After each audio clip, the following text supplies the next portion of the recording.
fresh. Nandito ako ngayon sa Baywalk. Dati-dati yung itong Baywalk na to medyo walang tao, pero dinevelop nila as commercial. Napakarami na pong resort dito sa Baywalk, Lingayen. At papasyal ko po kayo sa Lingayen Baywalk, yung vlog ko ngayon. So, station lang kayo.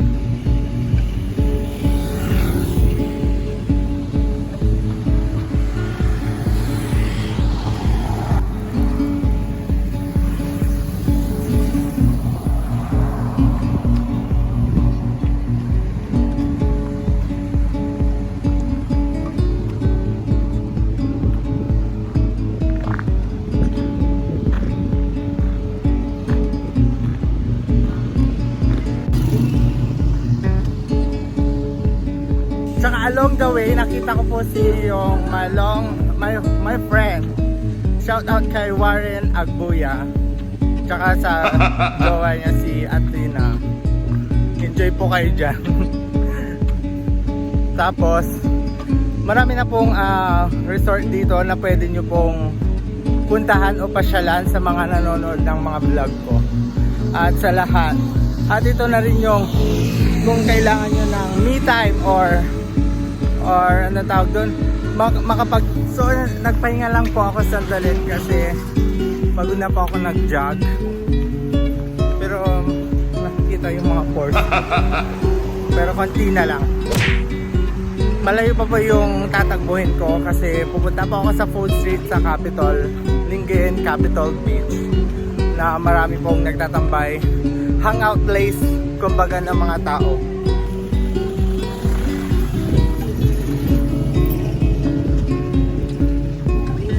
Napakaganda ng sunset.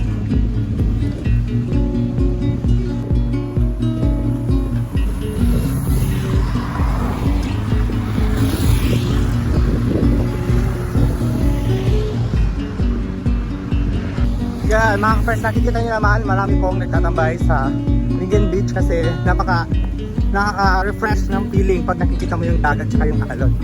Pero walang naliligo ngayon kasi malakas yung alon, kitang-kita nyo naman. Yun.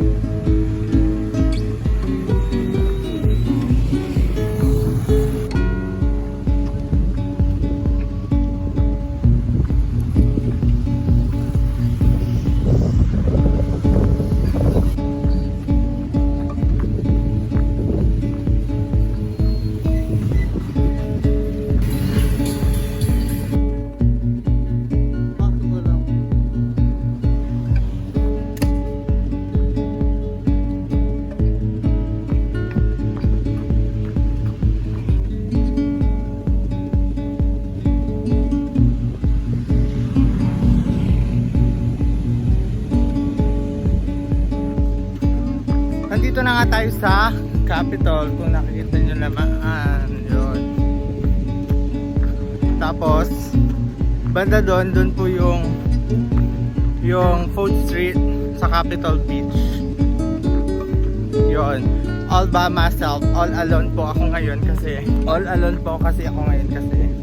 baka may mga gusto kong ma-meet baka yung mga friends ko here na hindi sinadya kung sino yung makikita ko at ililibre ko. Charot! Yun. So guys, station lang kayo.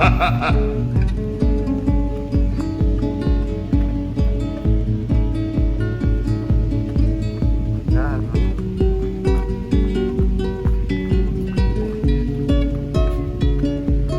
Doon po yung tinatambayan ko dyan, doon. Dati nung college ako, din ako tumatambay.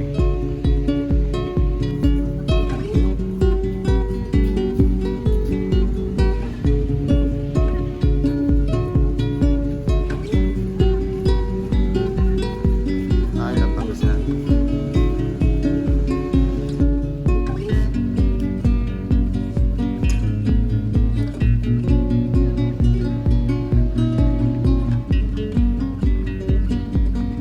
Yan. Meron pong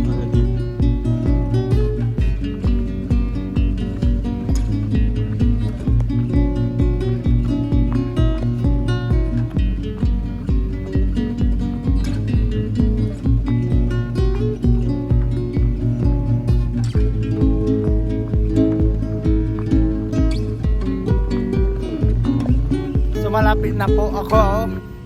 Walang katao-tao dito. Ako lang.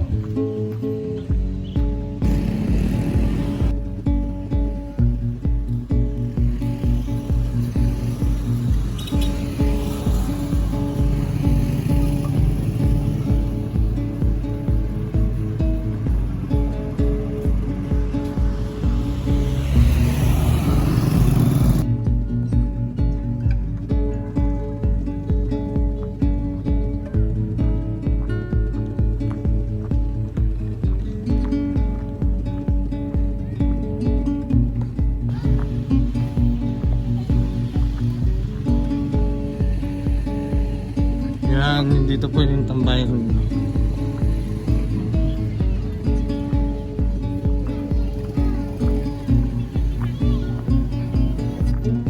So sa kasawang palad, wala po yung street foods doon kasi doon po sa dulo.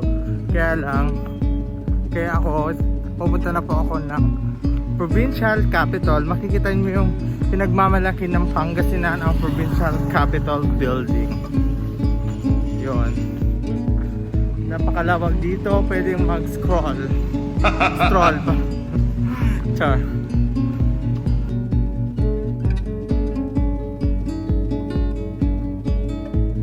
Yun, nakikita nyo na.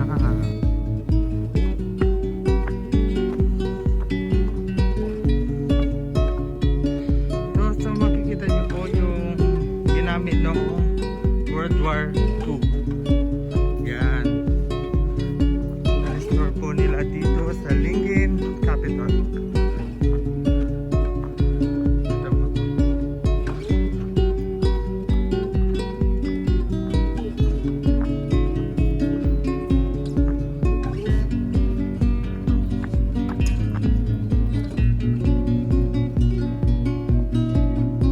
Tapos dyan po yung mga naging history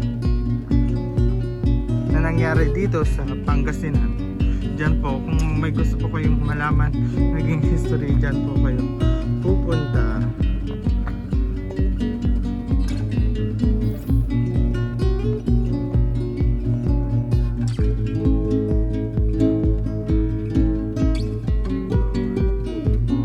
Oh, yung pinagmamalaki namin, Lingayen.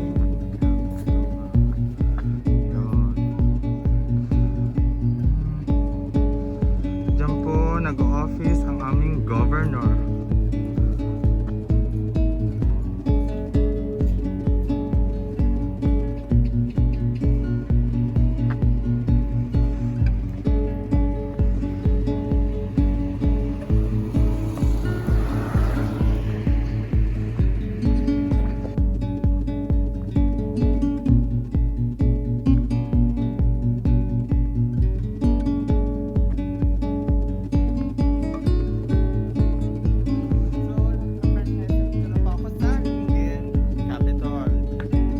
Napakaganda ng mga structure na pwede kayo dito po, marami po dito ginagamit nilang maging wedding photoshoot nila or mga birthday photoshoot na yun kasi napakaganda ng view.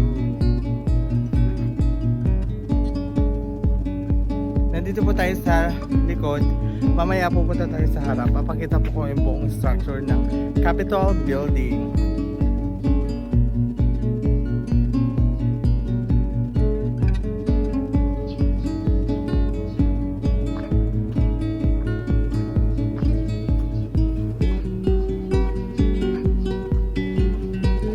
Pwede dito mag-date yung mga mag-jowa. Pero kung single ka, pwede ka rin magtambay dito. Bakit?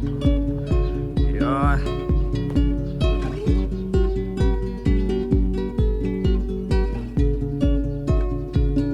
Ito po yung gilid. Pwede po tayo papasok dyan pero hindi na po. Hindi po na saan papasok kasi alas 6 na. So mga kapatid, pwede po tayo pumasok dyan sa taas yan. Meron po silang rooftop. Medyo malawak doon. Pwede pong makita ang buong paligid ng Lingayen capital namin. Pero ngayon kasi sarado na. Next time ko na lang ipapakita.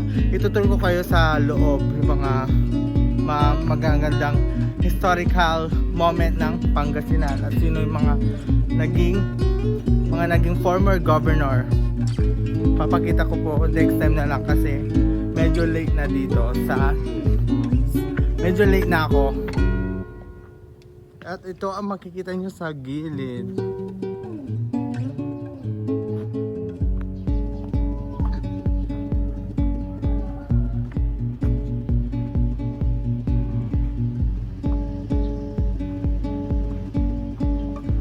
Medyo walang nagpipicture sa akin kasi mag-isa lang ako dito.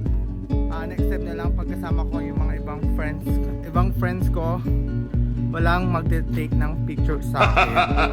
Pero nakita nyo naman magaganda ang view dito sa Lingayen Capital. So sa may balak dyan, sa mga nanonood ng mga vlog ko, punta lang po kayo dito, open po to. Sarap ng Lingayen Capital. Yun. It's already past 6 na po, kaya umano na, mailaw na po yung Christmas lights nila. Pero ako uuwi na ako, papakita ko lang. Yan.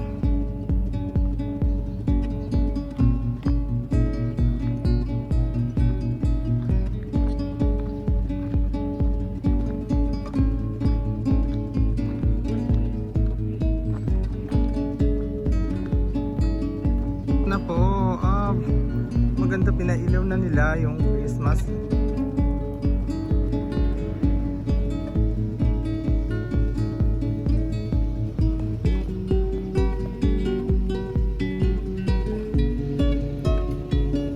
Wow!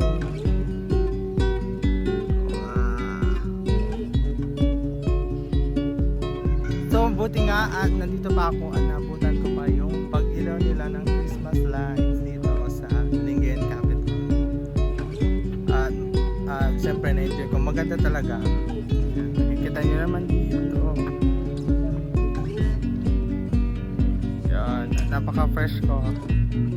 At meron pa akong nakita na pinailaw nila. Makikita nyo guys, ito. Eto.